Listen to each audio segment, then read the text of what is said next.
नमस्कार, मैं हूं नीलू। तो क्या खamenei ने तैयार कर लिया है इजराइल के बर्बादी का ब्लूप्रिंट? जी हां, हम ऐसा इसलिए कह रहे हैं कि बहुत सारी बातें ईरान को लेकर अब सामने आ रही है।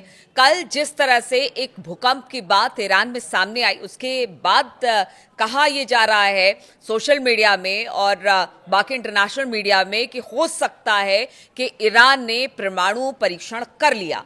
अब ऐसे में कई सवाल उठ रहे हैं कि एक तरफ तो अमेरिका और इजराइल ये कह रहा है कि उसके परमाणु कार्यक्रम को रोका जाए, तुरंत रोका जाए, और दूसरी तरफ इस तरह की बातें सामने आ रही है। ये क्या बातें हैं, किस तरह से अमेरिका और इजराइल के लिए चिंता का सबब बने हुए हैं? बातचीत करने के लिए मयंक मेरे साथ जुड़ गए हैं। मयंक, कहा यह जा रहा है कि जो खamenei है या फिर जो ईरान है वो कोई बड़ा हमला कर सकता है आने वाले दिनों में इजराइल में, या फिर अमेरिका के लिए वो सिरदर्द बन सकता है। और कल एक खबर ने तो सबके कान खड़े कर दिए। ये एक बड़ा सवाल है, क्या ये जंग जो है वो अब ईरान वर्सेस अमेरिका और इजराइल होने क्या जा रही है? खamenei की बात पर ये बात कह रहे देखिए, हैं? बिल्कुल देखिए, खामेनी का कल एक बयान सामने आया है जिसमें खामेनी ने कहा है कि अमेरिका ने अगर कोई हिमाकत की तो उसे जोरदार जवाब दिया जाएगा। वो न सिर्फ अमेरिका के लिए कह रहे हैं बल्कि इजराइल के लिए भी कह रहे हैं। उनका कहना है कि हमने कभी भी आज तक कभी किसी पे पहले हमला नहीं किया, लेकिन अगर कोई हम पर हमला करता है तो उसको झन्नाटेदार तमाशा जड़ दिया जाएगा। तो खामेनेई ने एक प्रकार से ये बात साफ कर दी है कि अगर किसी भी तरह का स्ट्राइक अमेरिका की तरफ से होता है या इजराइल की तरफ से होता है तो उसका माकूल जवाब दिया जाएगा। बात नंबर 1। बात नंबर 2, ऐसी खबरें हैं इंटरनेशनल मीडिया में कि ईरान को इस बात का अंदेशा हो गया है कि अगला हमला जो है वो ईरान के ऊपर हो सकता है और अमेरिका और इजराइल दोनों मिलकर ये हमला कर सकते हैं। क्योंकि अगर ईरान, इसकी कई वजह है। देखिए, इसकी 3-4 वजह है। पहली वजह तो इसकी ये है कि ट्रंप ने, ऐसा बताया जा रहा है कि 2 महीने का टाइम दिया है ईरान को न्यूक्लियर डील के लिए। अमेरिका ये चाहता है, पर्सनली ट्रंप ये चाहते हैं कि ईरान का जो न्यूक्लियर प्रोग्राम है इसको हर कीमत पे रोकना है, और इसके लिए उन्होंने 2 महीने का अल्टीमेटम दे दिया है कि भाई 2 महीने के अंदर आप न्यूक्लियर डील करिए और अपना प्रोग्राम रोकिए, जिसके लिए खामेनेई कतई तैयार नहीं है। बात नंबर 2, देखिए, जिस तरह से अमेरिका हुतीस पे अटैक कर रहा है और ट्रंप का ये कहना कि हुती हमारे ऊपर जो अटैक कर रहा है ये एक्चुअली ईरान की शह पे ये अटैक हो रहे हैं, और हम ये मानते हैं कि ये हुती के हमले नहीं है, ये ईरान के ही हमले हैं।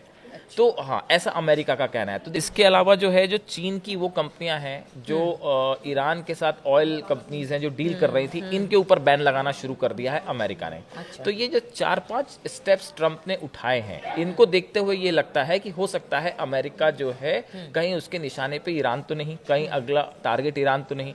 इसकी तैयारी ईरान ने शुरू कर दी। अब हम जिस चीज का ब्लूप्रिंट कह रही थी, अगर हम इसकी विस्तार से बात करें तो देखिए, सबसे पहली बात तो खामेनेई ने IRGC के 10 कमांडर्स को एक बहुत बड़े प्लान में लगा रखा है कि अगर इजराइल की तरफ से या अमेरिका की तरफ से मिसाइल्स फायर होती हैं तो कैसे जवाब देना है।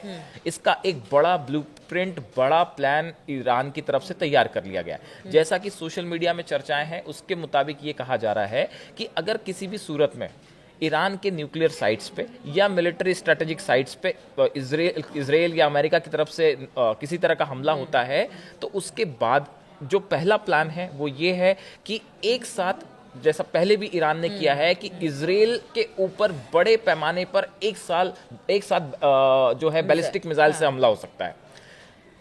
इजराइल को न्यूट्रलाइज किया जाएगा और बड़ी क्षति पहुंचाई जाएगी। ऐसा जो सूत्र बता रहे हैं कि जो प्लान ईरान ने तैयार किया है, कि जो उसकी हमने पहले भी देखा कि उसकी जो बैलिस्टिक मिसाइल्स हैं, अगर इजराइल पर हमला हुआ तो फिर अमेरिका भी। देखिए, बात नंबर 1 कि अगर इजराइल को काउंटर करना है तो हमने पहले भी देखा जिस तरह से ईरान की जो मिसाइल्स थी वो ट्रैवल करते हुए करीब 2000 किलोमीटर की रेंज की क्रॉस करके उन्होंने इजराइल के ऊपर अटैक किया था। तो इसी तरह से कई सारे ठिकानों पर एक साथ स्ट्राइक की जाए। बात नंबर 1। बात नंबर 2, अमेरिका के जितने बेसिस हैं जो कि अरब कंट्रीज में है, चाहे जॉर्डन में हो, इजिप्ट में है, आसपास के जितने इलाकों में बेसिस हैं अमेरिका के, उन सब के ऊपर मिसाइल्स एक साथ कैसे फायर की जा सकती है।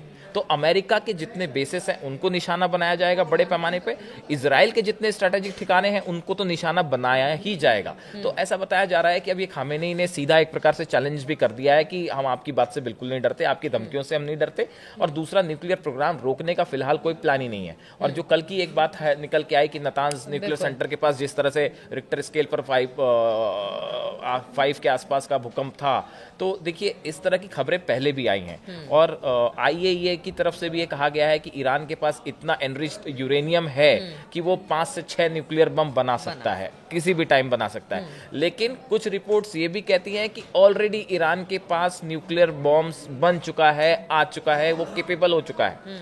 ऐसी स्थिति में आप देखिए कि इराक के ऊपर हमला करना आसान था क्योंकि न्यूक्लियर जो weapons of mass destruction Saddam Hussain के पास नहीं थे। लेकिन ये इतना आसान ईरान पे हमला करना नहीं होगा, चाहे अमेरिका के लिए चाहे इजराइल के लिए। तो देखिए अब एक प्रकार से एक माना जा रहा है कि ईरान ने अपना एक बड़ा लेवल पे प्लान बना के तैयारी शुरू कर दी है कि अगर अमेरिका से या इजराइल से कोई हमला होता है तो कैसे जवाब दिया जाए। बिल्कुल। और एक सवाल और है, क्योंकि अगर हमास की बात की जाए, हमास पर ताबड़तोड़ हमले इस वक्त इजराइल कर रहा है। यूएन ने भी कहा है कि एक तरह से इतने सारे लोग मारे गए हैं, पिछले कुछ दिनों में हमने देखा 600 से ज्यादा लोग मारे गए हैं। ऐसे में हमास की कमर तो तोड़ी है इजराइल ने, लेकिन दूसरी तरफ हूती चुनौती है। और अब अगर ईरान की बात भी सामने आती है तो एक चुनौती खत्म होती नहीं कि दूसरी चुनौती नेतन्याहू के सामने। और यहाँ तो अब इंटरनल भी प्रोटेस्ट हो रहे हैं। देखिए अब लगातार उनके जो भी डिसीजंस है उस पर भी प्रोटेस्ट शुरू हो गए। देखिए बिल्कुल ठीक कहा आपने, पिछले 3 दिनों के अंदर तेल अवीव में नेतन्याहू के खिलाफ जबरदस्त प्रोटेस्ट हुआ।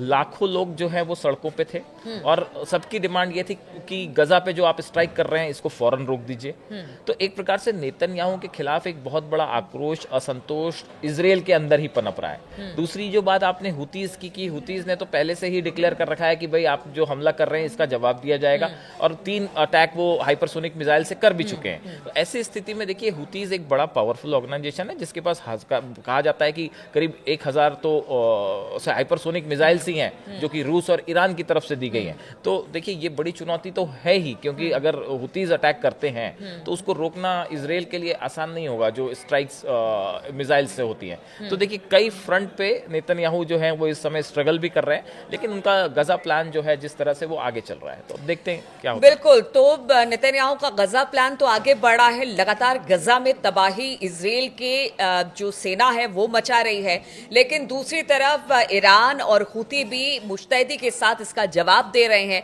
अब आगे ये युद्ध किस तरह से बढ़ता है, किस तरह से एक दूसरे पर वार पलटवार होते हैं, कितनी बड़ी यहाँ पर अटैक होते हैं, ये देखने वाली बात होगी। इस खबर पर लगातार हमारी नजर बनी रहेगी। आप बने रहिए हमारे साथ।